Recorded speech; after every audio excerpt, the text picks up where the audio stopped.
여러분, 지금 전 세계는 일촉즉발의 위기 상황입니다. 2026년 2월 말 미국과 이스라엘의 이란 핵시설 기습 타격, 이름하여 에픽 퓨리 작전으로 중동은 순식간에 불바다가 됐습니다. 호르무즈 해협은 봉쇄됐고 기름값은 폭등했으며 러시아와 중국은 유례없는 군사 경계 태세를 갖췄죠. 인터넷은 이미 제3차 세계대전 공포로 뒤덮였습니다. 그런데 말입니다. 이 모든 혼란 정말 우연히 일어난 일일까요? 아니면 누군가 철저히 계산한 시나리오일까요? 트럼프 당선부터 디즈니의 폭스 인수, 심지어 신의 입자 방정식까지 맞춰버린 소름 돋는 예언가, 심슨 가족, 그들이 경고한 2026년의 진짜 공포는 전쟁 그 자체가 아니었습니다. 여기 우리가 절대 지나쳐선 안 될 충격적인 에피소드가 있습니다. KBS, MBC, SBS부터 각종 종편과 신문사들까지. 하지만 2026년 오늘 우리가 보는 그 수많은 기사들을 실제로 써서 배포하는 주인이 단 몇 명뿐이라면 어떨까요? 심슨 가족은 이미 30년 전에 이 소름 돋는 정보 독점의 시대를 예언했습니다. 그것도 아주 구체적인 이름으로 말이죠. 1995년 방영된 시즌6 19화 미래의 스프링필드를 배경으로 한 이 에피소드에는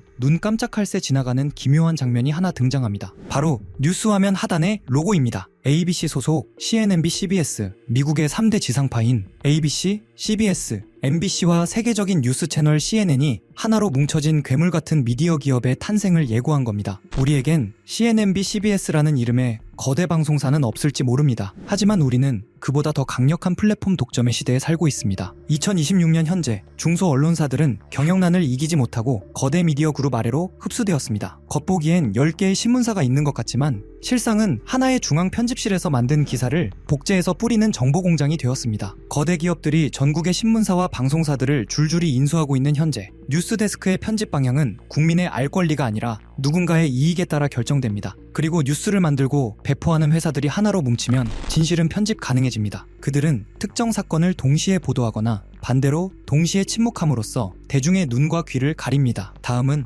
환경재앙입니다. 스프링필드 주민들은 극심한 환경오염으로 인해 거대한 유리도만에 갇히게 됩니다. 그 원인은 호머가 돼지 분뇨를 오염된 호수에 무단 투기하면서 시작되고 생태계는 완전히 파괴됩니다. 결국 환경보호국은 도시 전체를 거대한 돔으로 덮어 외부 세계와 완전히 차단해버립니다. 현실의 상황은 어떨까요? 사실 지금의 환경 문제는 스프링필드의 호수보다 훨씬 심각합니다. 기후변화는 이미 가속화 단계에 들어섰고 남유럽은 기록적인 폭염에 시달리고 있으며 아시아에서는 대규모 홍수로 수천 명이 목숨을 잃었습니다. 이번엔 스포츠 이야기입니다. 컬링 들어보셨나요? 호머는 마지가 로맨틱하게 손잡고 스케이트 타고 싶다고 말하기 전까지는 컬링이 뭔지도 몰랐습니다. 둘은 설레는 마음으로 동네 아이스 스케이트장에 갔지만 그날따라 하필 컬링 강습이 잡혀 있어서 스케이트를 탈 수 없었죠. 그런데 이게 오히려 계기가 됩니다. 둘은 의외로 컬링에 재능을 보였고 결국 미국 컬링 국가대표 팀으로부터 스카우트 제의를 받게 됩니다. 그리고 올림픽 결승전에서 스웨덴을 꺾고 미국 최초의 컬링 금메달을 따내는 데 성공하죠. 물론 여기까지는 애니메이션 속 이야기입니다. 현실은 어떨까요? 이 에피소드는 2010년에 방영됐는데 그로부터 8년 뒤인 2018년 실제 미국 컬링 대표팀이 역사상 처음으로 올림픽에서 우승을 차지합니다. 그리고 결승에서 이긴 상대가 누구였냐면 놀랍게도 작중과 똑같이 스웨덴이었습니다. 이런 우연을 보면 제작진이 정말 미래를 보고 쓴 게 아닐까 싶은 생각까지 들죠.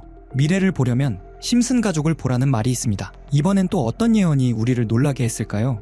2012년에 방영된 심슨의 한 장면은 유럽 위기를 풍자하는 뉴스 화면으로 시작됩니다. 그 뉴스 자막에는 짧지만 강렬한 문장이 등장하죠. 유럽이 그리스를 이베이에 내놨다는 말이었습니다. 당시 그리스는 유로존 위기 속에서 국가 부채가 급격히 늘어나고 있었고 긴축 정책과 구제금융 논의가 이어지던 시기였습니다. 심슨은 이 상황을 상징적으로 표현해 경제난에 시달리는 나라를 인터넷 경매로 비유한 것이었죠. 몇 년 후 실제로 그리스는 IMF와 유럽연합의 지원을 받으며 혹독한 긴축 재정을 시행해야 했습니다. 짧은 자막 한 줄이 이후 유럽 경제를 뒤흔든 실제 사건과 겹쳐지며 다시 주목받게 되었습니다. 심슨은 이미 오래전부터 달러의 붕괴 이유를 준비해온 것 같습니다. 수많은 에피소드에서 비트코인 결제 가능 간판이 등장하는가 하면 바트 심슨이 만든 밈코인이 화폐로 쓰이는 장면까지 나오죠. 특히 프링크 코인 에피소드에서는 마을의 박사가 직접 코인을 만들어 도시 최고의 부자가 되는 과정을 보여주며 기존 금융 시스템이 암호화폐로 대체되는 과정을 노골적으로 묘사합니다. 트럼프를 비롯한 유력 정치인들이 코인 시장에 우호적인 발언을 쏟아내는 지금 심슨의 이 그림들은 소름 끼치는 예언서처럼 보입니다.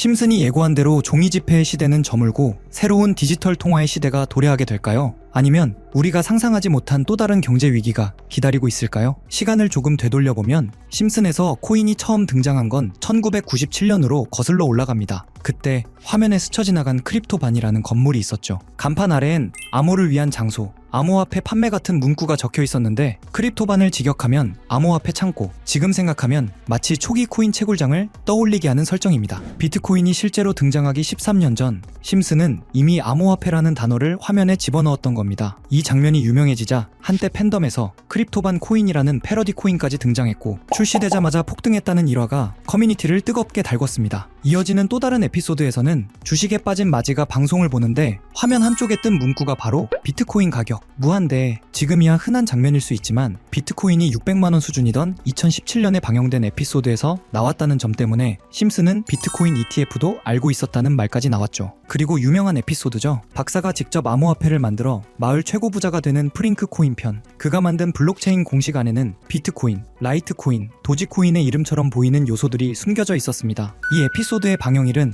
2020년 2월. 방영 직후 비트코인은 $10,000에서 $70,000까지, 라이트코인은 $40에서 $400로 1000% 가까이 상승. 도지코인은 에피소드가 끝난 지 2달 뒤 일론 머스크가 언급하며 폭등하기 시작했습니다. 여기서부터 많은 사람들이 의문을 품습니다. 왜 심슨에만 등장하면 코인들이 실제로 터질까? 그 이유는 크게 3가지로 정리할 수 있습니다. 우선 심슨은 이미 예언의 상징으로 유명하죠. 트럼프 대통령 당선, 코로나19 확산, 우크라이나 러시아 긴장 등 처음엔 터무니없어 보였던 장면들이 시간이 지나 현실이 되면서 심슨에 나온 설정은 현실화된다는 인식이 생겨났습니다. 그리고 코인은 가치보다 인지도에 영향을 크게 받습니다. 도지코인처럼 원래 농담에서 출발한 코인도 유명인사 한 명의 언급으로 폭등할 수 있는 구조입니다. 심슨은 전 세계 어디에서나 보는 콘텐츠이니 화면에 코인이 등장하는 순간 곧바로 밈이 되고 일부 팬들의 소액 매수만으로도 급등하는 상황이 빈번히 발생했죠. 심슨이 워낙 많은 요소로 이루어진 작품이다 보니 코인이 한번 등장하면 팬들은 그것을 특별한 신호로 받아들이고 커뮤니티에서 해석이 과열되며 수요가 순식간에 폭발하기도 했습니다. 이런 배경을 알고 다시 에피소드들을 보면 그동안 지나쳤던 장면들이 전혀 다르게 보이기 시작합니다. 다음으로 이어지는 장면은 더 흥미롭습니다. 심슨 속 세계관에 마블의 로키가 등장해 암호화폐를 사라는 의미심장한 대사를 던진 장면입니다. 그리고 화면을 자세히 보면 캐릭터들이 상징적으로 배치되어 있습니다. 왼쪽의 거미 캐릭터는 트라이벌 마스크를 쓴 모습. 트라이벌 마스크 테마의 코인이 방영 2달 뒤 약 480% 폭등했고요. 중앙의 원숭이 캐릭터는 손오공을 연상시키는데요. 손오공 테마 코인은 무려 56만 상승하며 화제를 모았죠. 그 옆에는 긴 머리와 수염, 흰 옷의 예수 이미지가 있는데요. 예수 테마 밈코인 역시 출시 후 720% 상승했습니다. 이 모든 폭등이 에피소드 방영 후 몇 달 이내에 일어났다는 점 때문에 또 한 번 소름이 돋는데요. 그리고 마지막 캐릭터, 보라색 몸에 주황 줄무늬, 뾰족한 귀, 길게 늘어진 꼬리, 웃는 듯한 표정의 개 또는 늑대. 이 캐릭터가 누구인지 찾기 위해 분석을 시도했고 AI들에게 물어보니 모두 같은 답을 내놓았습니다. 그 정체는 알레브리에, 멕시코 문화에 등장하는 상상 속 동물입니다. 그래서 알레브리에 코인을 찾기 시작했고 해외 커뮤니티에서는 이미 이와 유사한 코인 이름이 오르내리고 있었습니다. 그 코인은 얼마 전까지만 해도 거래량이 거의 없었지만 최근 며칠 사이 200% 가까이 상승하며 팬들의 관심을 받고 있습니다. 특히 심슨 속 캐릭터 코인들이 대체로 방영 후 몇 달 안에 수백에서 수십만씩 폭등했던 패턴을 생각하면 이번에도 같은 흐름이 이어질 수 있을지 많은 커뮤니티에서 지켜보는 중입니다. 100만원 투자해서 10억을 번 손오공 코인 투자처럼 될지도 모르는 일이지만 제가 이 코인 이름을 알려드리면 1,000원, 5,000원 정도만 그냥 재미로 넣어두는 걸 추천드리고요. 이제 제가 며칠 만에 알아낸 코인명 알려드릴 건데 코인명 오픈한 영상을 이틀 전에 그대로 업로드했더니 유튜브에서 경고 메시지가 와서 하루 만에 삭제했고요. 지금부터 공유해드릴 건데 먼저 제 채널 구독 버튼 눌러주시고요. 그 다음 제 번호 아시는 분들 있죠? 010-8480-8147 제 번호로 구독 완료 남겨주시면 제가 보는 대로 구독자분인지 보고 문자 남겨드리고 있습니다. 저도 몇 날 며칠을 찾아서 알아낸 정보인 만큼 구독 눌러주시는 분들에게 알려드리고 있고요. 다만 여기서 중요한 점은 누군가의 말만 믿고 무리한 투자를 하는 것은 위험하며 코인 시장은 어디까지나 변동성이 큰 영역입니다. 오늘도 시청해주셔서 감사합니다. 다음 콘텐츠에서 또 흥미로운 이야기로 찾아오겠습니다.